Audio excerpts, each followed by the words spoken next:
না।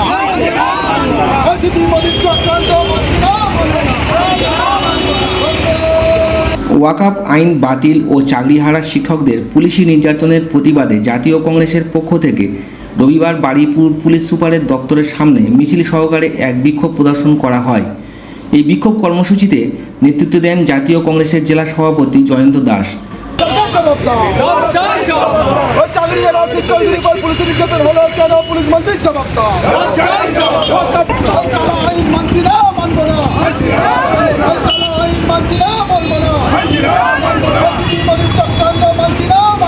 জয়ন্ত দাস কি বলছেন শুনুন। চ্যানেলটিতে নতুন হলে অবশ্যই সাবস্ক্রাইব করবেন।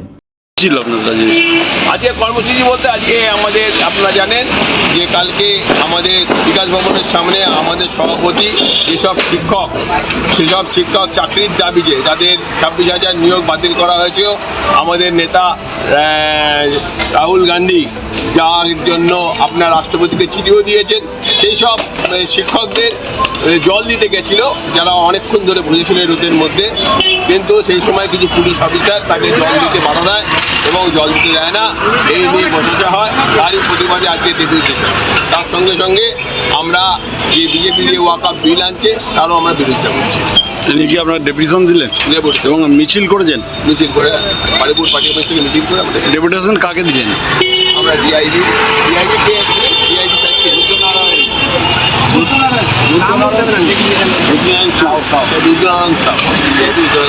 এসপি সাহেবের সঙ্গে কথা হয়েছিল। এসপি সাহেব আজ বিশেষ কাজে আসতে পারে। আপনার নাম? জয়ন্ত দাস, সভাপতি, দক্ষিণ ত্রিপুরা জেলা কংগ্রেস কমিটি।